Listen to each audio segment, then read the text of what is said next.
सबसे पहले जो स्टेफ ओरियस होता है ना, ये हमारे पास 2 तरीके की डिजीजेस कॉज करवाता है। एक तो या तो ये टॉक्सिन्स प्रोड्यूस करेगा। अब 5 तरीके के टॉक्सिन्स होते हैं जो ये प्रोड्यूस करवा के डिजीजेस कॉज करवाता है, ये मैं आगे आपको सारा बताऊंगी।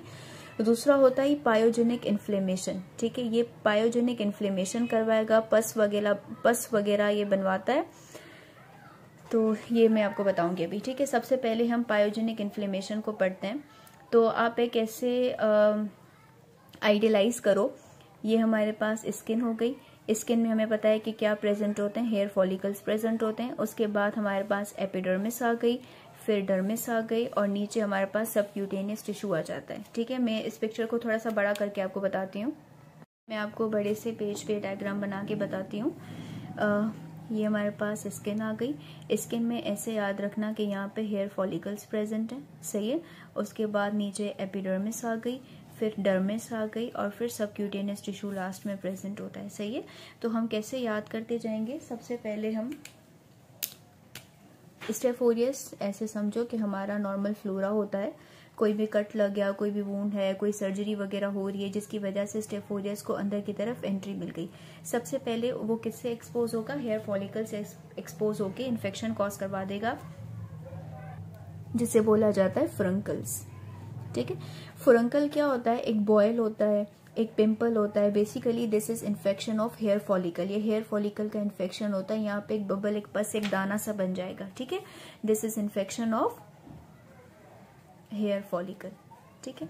अब उसके बाद क्या आता है हमारे पास, फुरंकल हो गया। अब उसके बाद आता है कार्बंकल। कार्बंकल क्या होता है, cluster of furuncles will combine to form the carbuncle.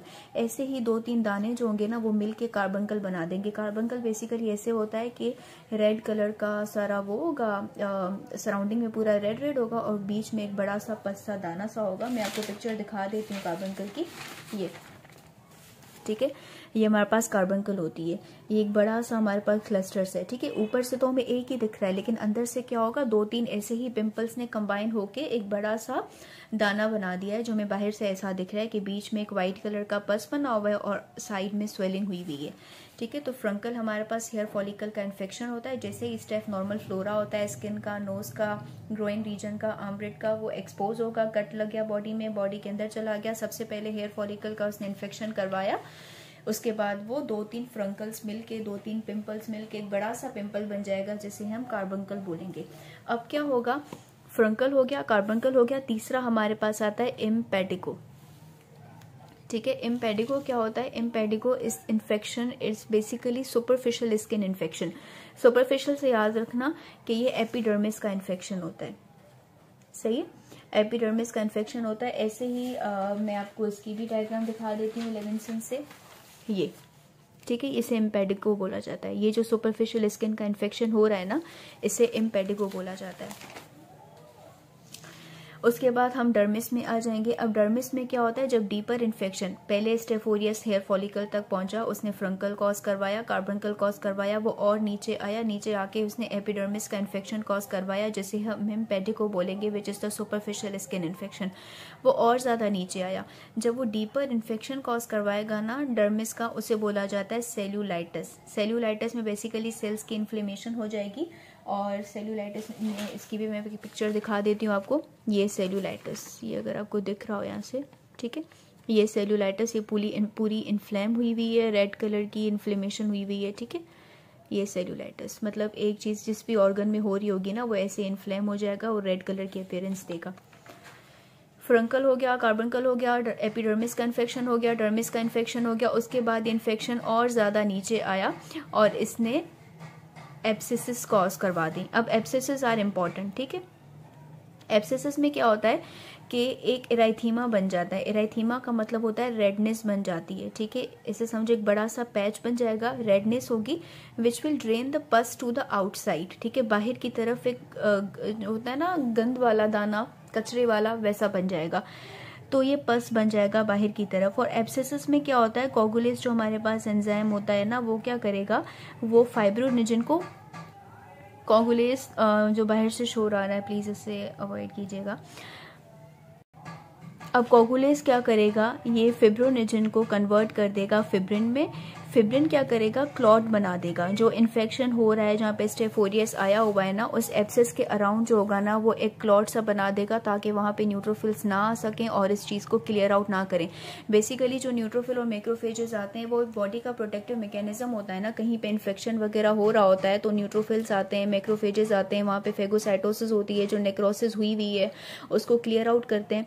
लेकिन इसमें क्या होगा, एब्सेस बन गई। एब्सेस का मतलब होता है कि एक बड़ा सा पैच बन गया, इन्फ्लेमेशन हुई हुई है रेड कलर की, ठीक है, वेजोडाइलेशन हुई थी जिसकी वजह से रेडनेस हो गई है, वो स्वेल हो गया है पूरा एरिया, वहाँ पे एक बस सा दाना सा बन गया है। और दूसरा सोने पे सुहागा, कोगुलेज एंजाइम आ गया। कोगुलेज एंजाइम ने क्या किया, फिब्रिनोजन को फिब्रिन में कन्वर्ट करके एक क्लॉट बना दिया, अब जिसकी वजह से न्यूट्रोफिल और मैक्रोफेजेस जो होंगे वो इस एरिया को वॉल ऑफ नहीं कर सकेंगे, ठीक है।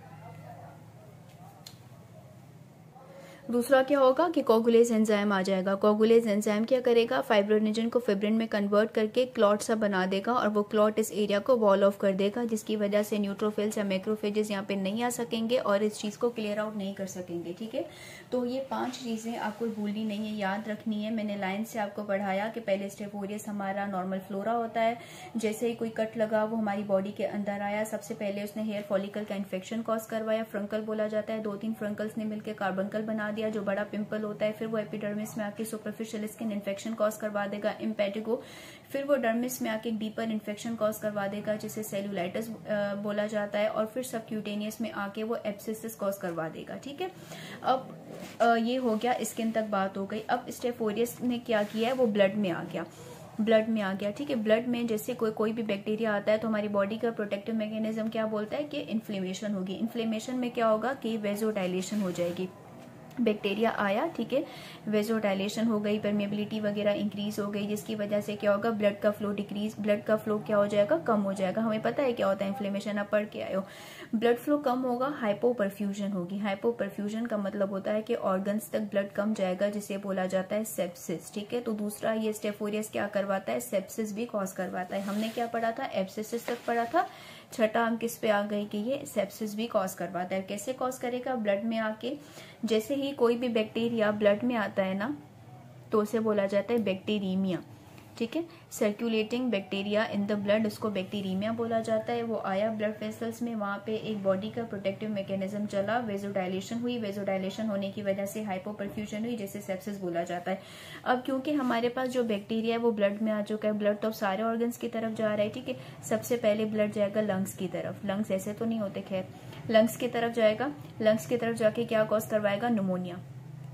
ये आपको याद रखने, निमोनिया, और मेनली हॉस्पिटल अक्वायर्ड निमोनिया, ये नहीं भूलना आपने, हॉस्पिटल अक्वायर्ड निमोनिया कॉज करवाता है, ठीक है। सेप्सिस के बाद हॉस्पिटल अक्वायर्ड निमोनिया हो गया। ये हार्ट में जाके क्या करवाएगा, हार्ट में जाके, ठीक है, हार्ट में जाके ये क्या करवाता है, ये ऐसे समझो हमारे पास एओर्टिक वॉल्व है, ये हमारे पास माइट्रल वॉल्व है। जो हमारे पास स्टेफ ओरियस होता है क्लस्टर की फॉर्म में बैक्टीरिया होता है ना, तो ये एओर्टिक वॉल और माइट्रल वॉल में जाके बैठ जाएगा। यहाँ पे बैठ के वेल्व्स की इनर लाइनिंग की इन्फ्लेमेशन करवा देगा, उस इन्फ्लेमेशन को बोला जाता है एंडोकार्डाइटिस, ठीक है।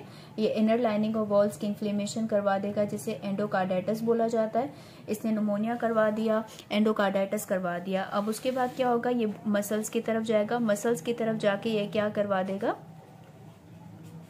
मसल्स की तरफ जाके ये पायोमायोसाइटिस करवा देगा, पायोमायोसाइटिस, ठीक है। दूसरा ये मसल्स की तरफ गया, मसल्स के पास जाके ये जाएगा बोन्स की तरफ, बोन्स में जाके ये ऑस्टियोमाइलाइटिस करवा देगा। बोन्स के बाद ये आ जाएगा ज्वाइंट्स में, ज्वाइंट्स में क्या करवाएगा, सेप्टिक आर्थराइटिस, ठीक है। ये कुछ चीज़ें आपको याद रखनी है जो पायोजेनिक इन्फ्लेमेशन में आती है। मैंने आपको पीछे बताया था कि स्टेफ ओरियस 2 तरीके की डिजीजेस कॉज करता है, एक हमारे पास पायोजेनिक इन्फ्लेमेशन हो गई, दूसरी हमारे पास टॉक्सिन मीडिएटेड हो गई, ठीक है। ये जो मैंने आपको बताई है ये सारी मैंने पायोजेनिक इन्फ्लेमेशन आपको बताई है कि कैसे इसने, पायोजेनिक का मतलब होता है कि पस बना दिया इसने, ठीक है। इन्फ्लेमेशन भी करवाई और इसने पस भी बना दिया।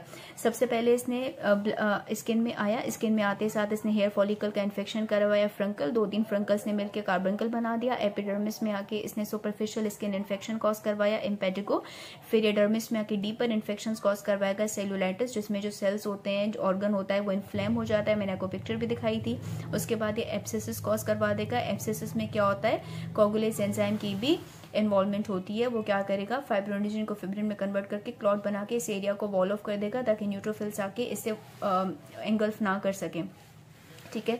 फिर ये ब्लड में आ गया, ब्लड में जैसे आया इसने सेप्सिस करवाई। अब ब्लड में आया है तो जाहिर सी बात है हर ऑर्गन में जाएगा, ये मसल में जाके पायोमायोसाइटिस करवा दी, बोन्स में जाके ओस्टोमाइलाइटिस करवा दी, जॉइंट्स में जाके सेप्टिक आर्थराइटिस करवा दिया, लंग्स में जाके इसने निमोनिया करवाई। कौन सी pneumonia, hospital acquired pneumonia, very important, ठीक है, क्योंकि ये जो कम्युनिटी एक्वायर्ड होती है ना वो कोई और बैक्टीरिया करवाता है और ये MCQ पूछा जाता है।